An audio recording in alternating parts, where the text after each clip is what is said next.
Shirkatha. This Officer Kanag, man, coming back to you with another banger, man. Today we're gonna react to a Black History video about how the U.S. government destroyed Black families. Hey, speaking of Black History, man, look, shout out to the sombrero in the background hanging up on the wall, man. What y'all know about the sombrero? Listen, man, let's go ahead and get into the video.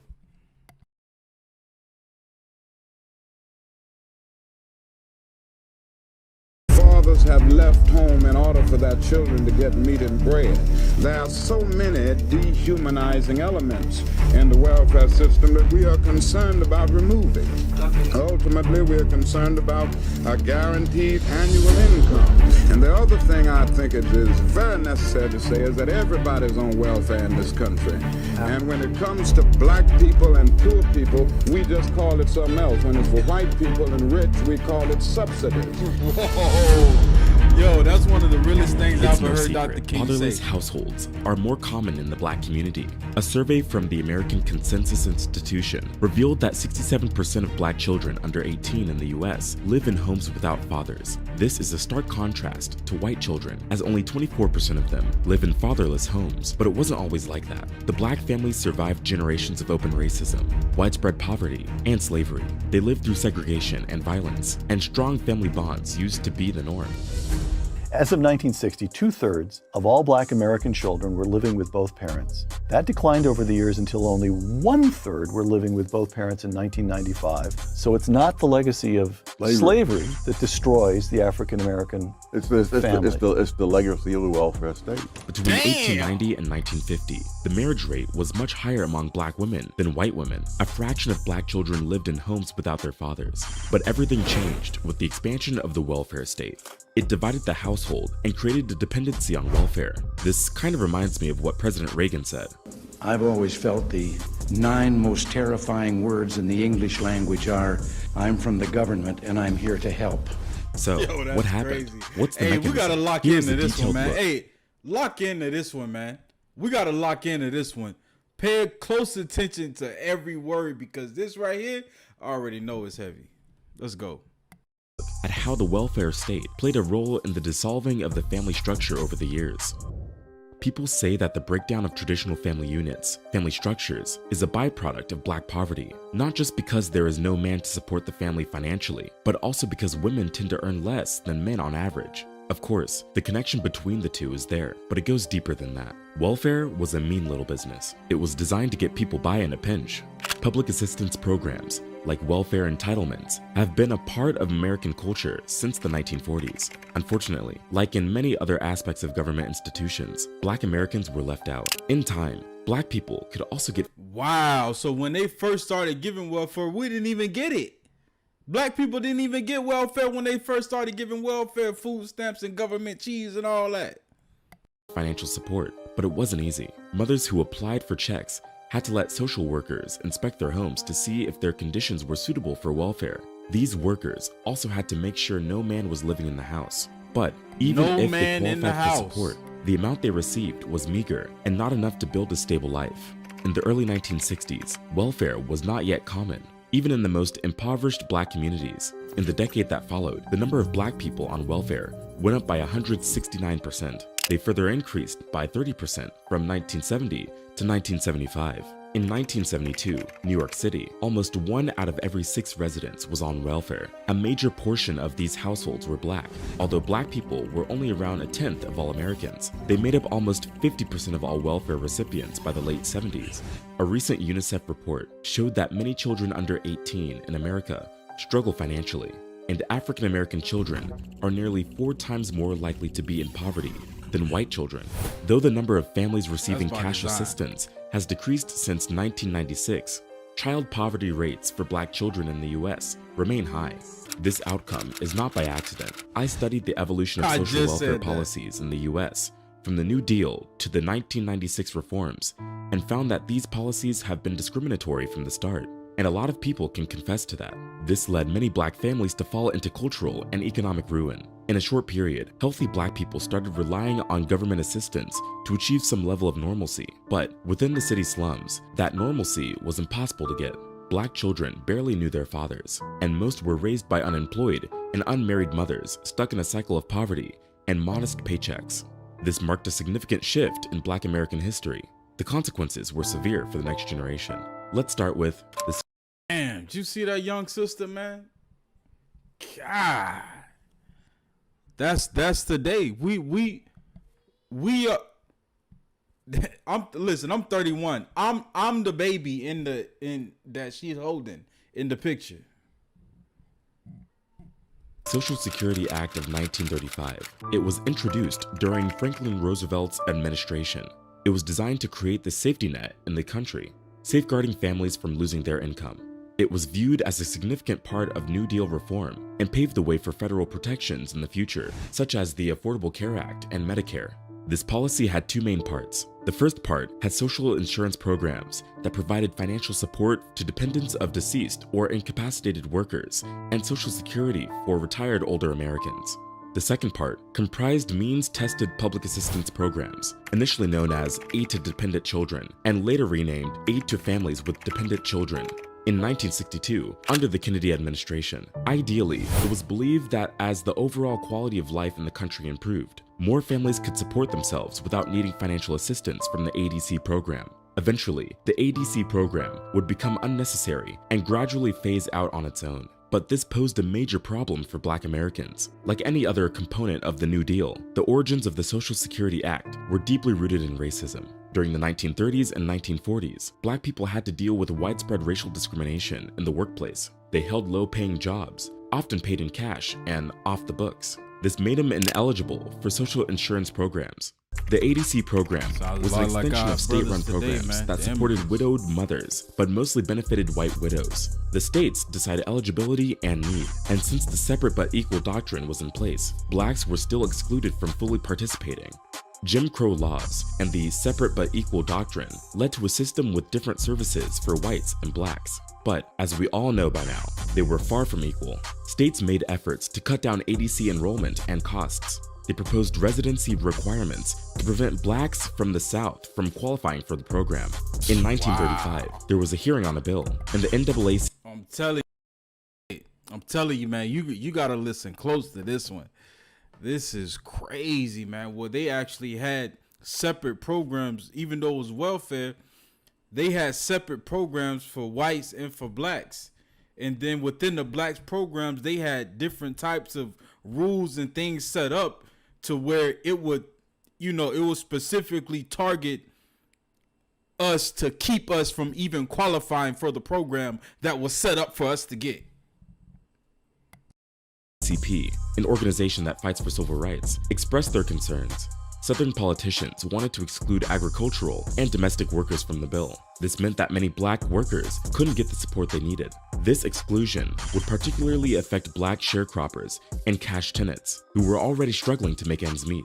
Even though the NAACP was highly against it, the Social Security Act was approved. That's why 65% of African Americans nationwide were not eligible for benefits, and an even larger percentage of these Black families in the South were excluded from the program. In the 1950s and 60s, things got even worse for Black families. Wow. Welfare checks incentivized single-mother households, and there was one rule that ruined it all: the man in the house rule. Black families have long been the victims of income inequality and bad government policies. The irony, of course, is that conservatives pushed Black mothers to break their families to get welfare. Before 1968, many states and administrative agencies created and enforced the man in the house rule. This rule basically meant that if there is a working or healthy man in the house, the government can't help you. And they would go as far as to send welfare workers to visit the homes without warning to check if a man was present. If they found any evidence whatsoever, families lost their welfare benefits. Over the years, the welfare state started dissolving the family structure, slowly but surely. A man who can't get a decent job and provide a substantial income suddenly believes that his family is better off without him. So, if a man were to lose his job, he literally had to leave the house so his children could get government surplus peanut butter, beans, and cheese. On the other hand, if either the woman or the man, or both, were irresponsible, they faced no consequences for their actions. And it was the taxpayers who ended up paying for it. These things aren't exactly designed to keep the marriage. Yo, that's crazy. You know what that means? A lot of our what was that? That was the 50s, the 60s. So a lot of our grandparents, Yeah, a lot of I'm 31, so that means my grandparents during their time, if they grew up without their father in the house, more than likely it was because their father was working a job that wasn't even making enough money for him to be able to support the family. So it was better for him to just leave the family so that they could get government assistance. So you grew up without your father because one, the system didn't provide a job to where he can provide for you, and two, he had to leave you so that you could eat. Intact. They are meant to divide people. The harm done to the children was massive. Many children experienced the hurt from broken families at such a young age. In 1960, just 33% of Black American children didn't live with two parents, but by 1988, that rate went up to 61%. In that time, the proportion of Black children born to single mothers rose from 23% to more than 60%. This is exactly why we can't judge government policies based on their ideals, but based on their results. And these results, well, left a ton of households fatherless. I mean, think about it. What would the result have been if this welfare policy had required the opposite of that both parents live in the same home and care for their children to receive government assistance? Come on, man. The welfare state did what slavery couldn't do. It broke families apart and broke. Wow. He said the welfare state did what slavery couldn't do. It broke the Black families apart. That's crazy. Broken families fuel poverty. The structure of the family can influence the choices children make. For example, boys raised without their fathers are more likely to drop out of school, get violence, use drugs, or go to jail. Girls are more likely to have a child out of wedlock or engage in sexual activities at a very early age. These children are also more prone to mental health problems, which can affect them as adults. A psychology test detailed in Roy... Diabolical, man. You think they didn't know this? You think they didn't know about this study? And that the result of them breaking up the family and making this man in the house rule, you think they didn't know that this will be the outcome? Come on, man. These people are diabolical, man. Diabolical. Baumeister and John Tierney's book, Willpower, showed that children from fatherless households were more likely to settle for a small prize straight away. In contrast, children with fathers present were more willing to wait for a bigger prize. Experts from the Northwestern Institute for Policy Research challenged that these effects are primarily due to dangerous neighborhoods or poor schools. They found that the direct effect of family structure itself played a more significant role. As marriage rates declined among the poor and working class in the US, the institution of marriage has remained strong among the wealthier population, with similar rates to those from 50 years ago. At the same time, the decrease in marriage among the working class has led to a significant rise in out-of-wedlock births, often to couples who are living together without being married. This happens because people view marriage as an ideal situation, but feel it is unachievable, yet they still want to have children. In the mid-1980s, the rates of fatherless households dramatically increased. Today, just 44% of Black children live with their fathers. Also, a lot more Black children are born outside of marriage. The rates of such cases went up from 24. Yo, shout out to the brothers in the I.S.U.P.K, man, who changing this around, man. Who fixing the Black family. Shout out to y'all, man.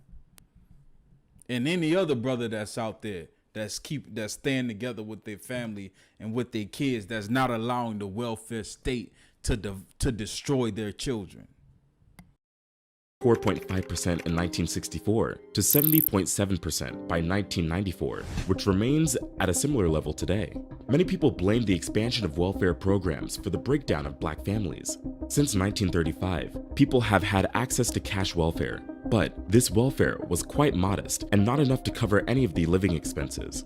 With Johnson's Great Society, which began in 1964, welfare benefits became much more generous and controlled. When I mean controlled, I mean crazy. The man-in-the-house rule discouraged marriage because it provided welfare assistance to mothers if no man was living in the house. If a mother married an employed man, even one earning the minimum wage, it jeopardized her financial support. These benefits were huge. The Great Society programs offered a way out for low-income Black families. This could be why, in 1964, only 7% of American children were born out of wedlock, compared to the current rate of 40%. So basically, the government urged mothers to keep fathers out of the home and paid them well for doing so.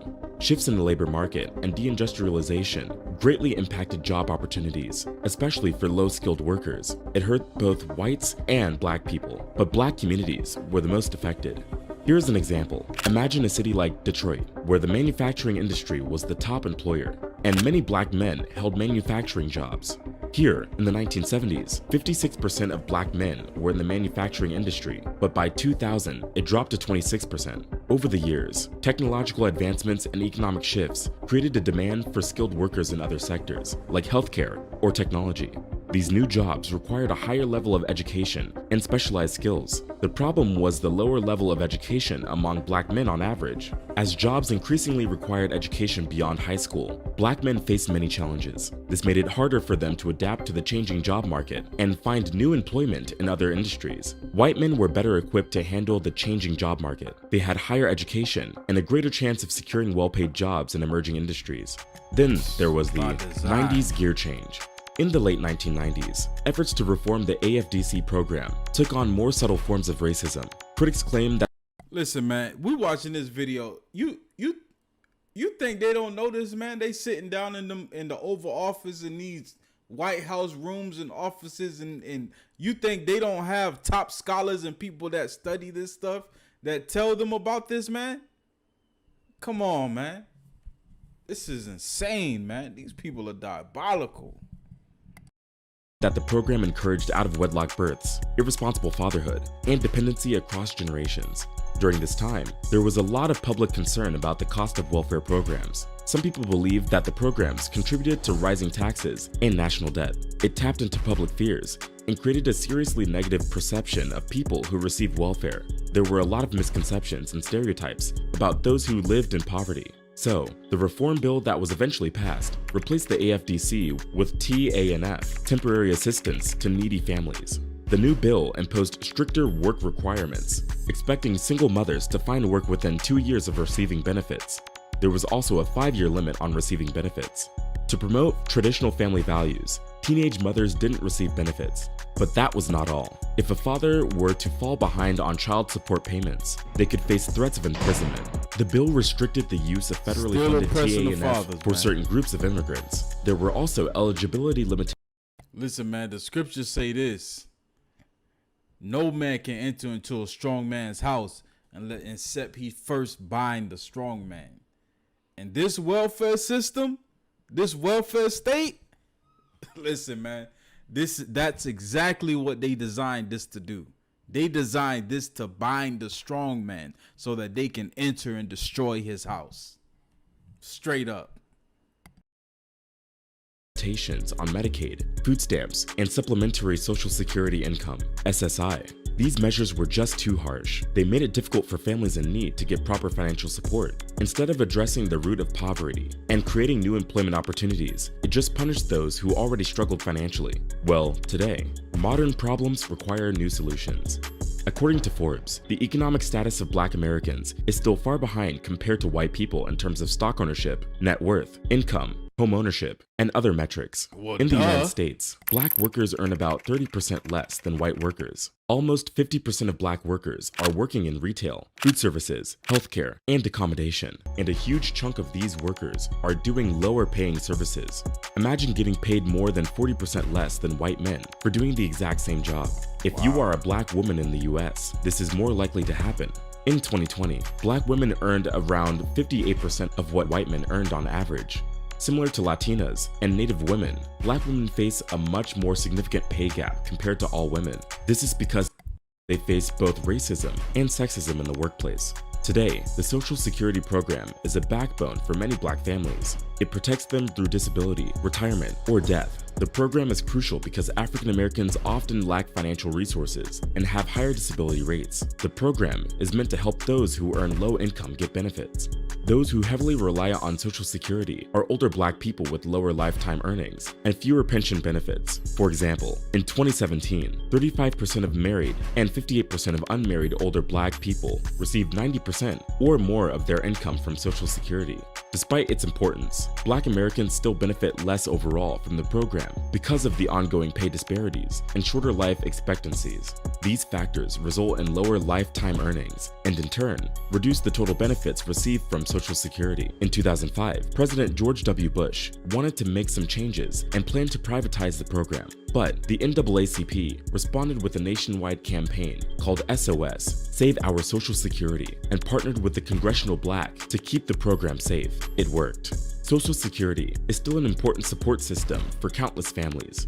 Unfortunately, our country has made very few efforts to reduce the disparities in wealth and income between Black and white households. Despite laws against pay discrimination, Black men earn 83 cents and Black women earn 62 cents for every dollar earned by white men. Also, practices like redlining or housing discrimination.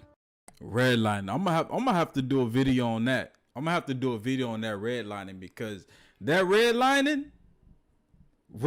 created the ghetto. Have made it nearly impossible or much less profitable for Black families to own homes. These structural barriers create fewer opportunities for Black people to accumulate wealth and save for retirement. When the pandemic hit, Social Security became even more critical. Many Black adults lost jobs, and many small businesses were forced to close. The coronavirus made it very difficult to keep up with mortgage or rental payments. The thing is, today, more Black Americans are more likely to enter a church to go to a funeral than to celebrate a wedding. Fatherless homes, declining marriage rates, and high divorce rates are challenging the Black community to the core. Imagine as a young child living in poverty with a single mother in a poor and drug-infested neighborhood. Over the years, you would have witnessed how this would impact your chances of success, like finishing high school and getting a good job. Because of this, many Black children are raised with little expectations or a sense of hope. Now, some might argue that it takes a village to raise a kid, but in reality, the urban public housing village is drenched in toxic influences like violence, drugs, and bad role models. And in that village, fatherless boys are left alone to figure out what it takes to be a man. So, where do they look? To one another. And in many cases, they turn to gangs and the streets. Girls' lives, too, are deeply damaged in fatherless households. It's crazy, because how you hear how he breaking it down, and you see, and it's showing you how it's all connected, man. It's all connected. Without a father figure, young girls can experience psychological and emotional challenges. They can have lower self-esteem and struggle to form healthy relationships with men. Teen pregnancy is a common problem. They can also struggle with economic hardships and poor academic performance. For things to change, we need to acknowledge that the absence of Black men is damaging countless households. To fill this void, it is essential to reunite fathers with their children, but also to teach the younger generation the value of family structures. But this is something that will take time and a lot of effort. All in all, the U.S. welfare system is a clear reflection of its economic policies and the nation's long history of racism. From the very beginning, the policy excluded Black Americans who were already struggling financially. The man in the house rule only made things worse, which greatly impacted Black households. The expansion of welfare led to a decrease in fathers' involvement in raising their children, leaving mothers to struggle alone in jobless poverty. This created a new reality for poor Blacks, where work became optional, fathers were rare, and dysfunction became common. The lack of family loyalty and work ethic led to a new oppositional racial outlook among young Black males who often resorted to crime. Now, years later, the impact of the rule can still be felt. A lot of Black children have grown up without a father, and they can easily go astray. The situation is hard for overworked and exhausted single mothers. The more children they had, the harder it was to get a job. I just want to point out the brutal reality that led to such circumstances. The welfare culture discouraged individual responsibility. It pushed people to make hard choices, which damaged their families and put everyone involved in challenging positions. This is a reality that many now have to live with. If you enjoyed this documentary, please leave a like and subscribe to the channel. Yo, that's crazy, man. Yo, shout out to Black Culture Unlocked, man, for dropping that on us, man. Cause listen, it shows you how it's all connected. It's all connected, man. The oppression is systematic. The condition that Black people live in till this day is systematic, and it's all by design. Is what the I.S.U.P.K, the Israelites under Commandant General YAHANNA, have been saying since 1969, man. And we're going to continue to drop these type of documentaries and give these type of breakdowns to show you the evidence of the things that we talk about. Like, how are you gonna argue against this? How you gonna argue against this? You got the oppressor giving you the damn psychology behind all of it, breaking down all of it, showing you how the welfare state and the certain rules and things that was set up and how the laws was designed to destroy the black family. At one point, he said that the welfare system did accomplish something that slavery was not able to accomplish, which was to destroy the black family. The scriptures say this, man. I'm paraphrasing. No man enters into a strong man's house except he first bind the strong man. The welfare state is what is the damn monster that was unleashed on black families and black men to bind us and destroy our families. The welfare state, that's the reason why we have sisters, black women, Hispanic women running around talking about they don't need a man. Talking about they don't need a man. They can do it on their own. They can do it on themselves, but they getting welfare. The welfare state is the reason why you can even fix your mouth to say you don't need a man. Because at one point, we were so damn oppressed and so poor that brothers looked at their family and saw that the job they had was not going to be enough to take care of their family. So what's better for me to do? It's better for me to walk out that door, man, so that when the welfare people come over here, they won't see that I'm here, so that they'll give my children welfare, so that my kids will be able to eat. I don't know if you caught it. In one part of the video, he said that they will do surprise visits. That's you just at home chilling at your house. The welfare people show up at your door. The welfare people show up at your door, knocking at your door. They want to come in, walk around, walk through your house, see if there's men's shoes, men's clothes in the closet, to see if you have a man living there so that they can take away your welfare. Come on, man. Come on, man. Our families are destroyed by design. The Israelites and the I.S.U.P.K, we gonna fix the black family. We fixing the black family. One brother at a time, one sister at a time, one child at a time, man. Shalom. All jokes aside, you know how niggas be like, I'm this and that for life. This and that for life. You don't receive her what? Her planet in the I.S.U.P.K. We ain't worried about the coronavirus. How many of us do you see with masks on? Right. How many of us do you see out here afraid with gloves on? 140 for the rebel. The world turned its back on me. I'm a crippling. We got soldiers. He got soldiers, but I got different. Don't sit here and talk shit like what's gonna pop out. What's gonna do this? If you're gonna cross the line, cross the fucking line.